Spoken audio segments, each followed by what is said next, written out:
कुछ अलग ही रहा है। मैं जानता हूं रेवाड़ी के लोग मोदी को बहुत ज्यादा प्यार करते हैं।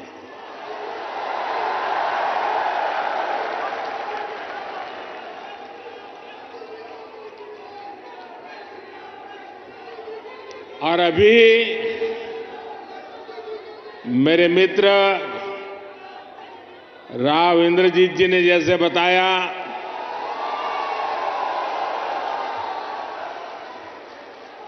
मुख्यमंत्री मनोहर लाल जी ने जैसे बताया कि मैं 2013 में जब भारतीय जनता पार्टी ने मुझे पीएम के उम्मीदवार के रूप में घोषित किया था, तो मेरा पहला कार्यक्रम रेवाड़ी में हुआ था।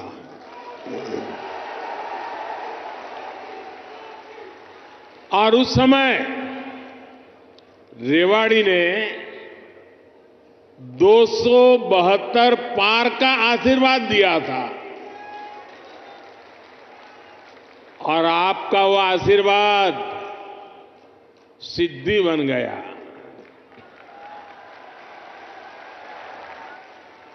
अब लोग कह रहे हैं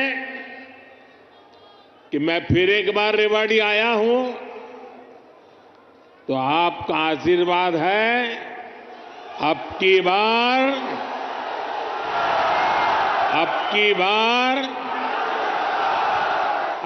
बार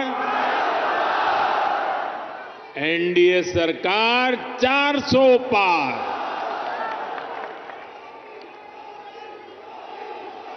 साथियों, लोकतंत्र में सीटों का महत्व तो है ही, लेकिन मेरे लिए उसके साथ साथ जनता जनार्दन का आशीर्वाद, ये मेरे लिए बहुत बड़ी पूंजी है। विकसित भारत बनाने के लिए हरियाणा का विकसित होना भी बहुत जरूरी है। और हरियाणा तभी विकसित होगा जब यहां आधुनिक सड़कें बनेगी। हरियाणा तभी विकसित होगा जब यहां रेलवे का आधुनिक नेटवर्क होगा। हरियाणा तभी विकसित होगा जब यहां बड़े और अच्छे अस्पताल होंगे। थोड़ी देर पहले ही मुझे ऐसे अनेक कामों से जुड़ी लगभग 10,000 करोड़ रुपए की परियोजनाएं हरियाणा को सौंपने का अवसर मिला है। इसमें रेवाड़ी एम्स है, गुरुग्राम मेट्रो है, कई रेल लाइन है, नई ट्रेन है। इनमें ज्योति सरमय कृष्ण सर्किट योजना से बना एक आधुनिक और भव्य म्यूजियम भी है। और प्रभु राम के आशीर्वाद ऐसे हैं कि आजकल मुझे हर स्थान पर ऐसे पवित्र कामों से जुड़ने का अवसर मिल जाता है। ये राम जी की कृपा है। दुनिया में मोदी की गारंटी की बहुत चर्चा है।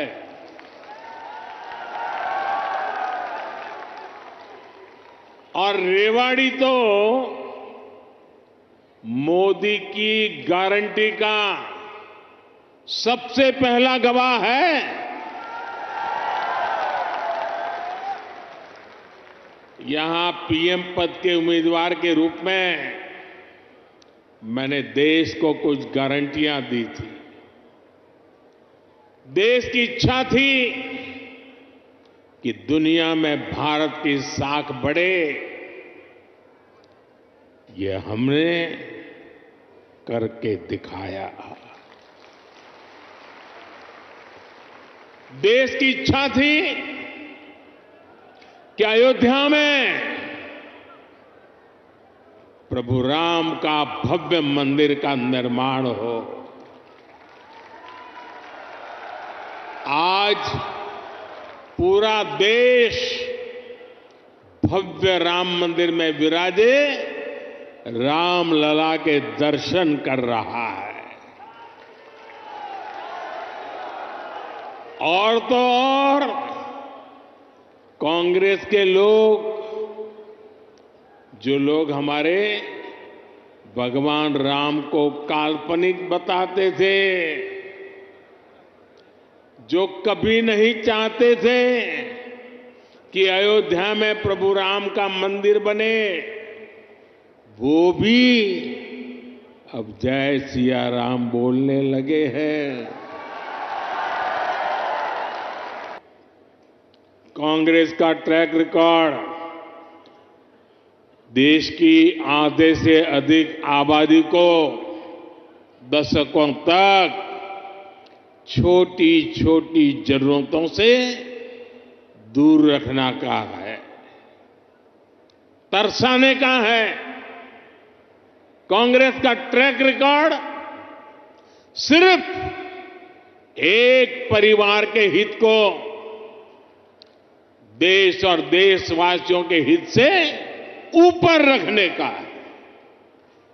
कांग्रेस का ट्रैक रिकॉर्ड इतिहास के सबसे बड़े घोटालों का है। कांग्रेस का ट्रैक रिकॉर्ड आतंकवाद और अलगाववाद को बढ़ावा देने का है।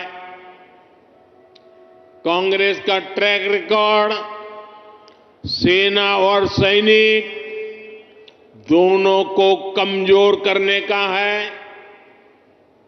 ये बातें याद रखनी जरूरी है, क्योंकि आज भी कांग्रेस की टीम वही है, नेता वही है, नीयत वही है और उन सब की निष्ठा एक ही परिवार के लिए है। तो नीति भी तो वही होगी जिसमें लूट है, भ्रष्टाचार है, बर्बादी है। हरियाणा में वही हाल है। आज अपने इतिहास के सबसे दयनीय दौर से गुजर रही है। इनके नेता से अपना एक स्टार्टअप नहीं संभल रहा। ये लोग देश संभालने का सपना देख रहे हैं। आज कांग्रेस की हालत देखिए। कांग्रेस के पुराने नेता एक एक करके इनको छोड़कर जा रहे हैं। जिन्होंने कभी इनके साथ आने का इरादा किया था, वो भी इनसे भाग रहे हैं। आज स्थिति ये है कि कांग्रेस के पास अपने कार्यकर्ता तक नहीं बचे हैं। जहां कांग्रेस सरकार में है, वहां इनसे अपनी सरकारें भी नहीं संभल रही है। आज हिमाचल में लोगों को वेतन और पेंशन देने तक में मुश्किलें आ रही है। कर्नाटका में विकास की योजनाओं पर भी कांग्रेस सरकार काम नहीं कर पा रही है। भाई और बहनों, एक तरफ कांग्रेस का कुशासन है और दूसरी तरफ बीजेपी का सुशासन।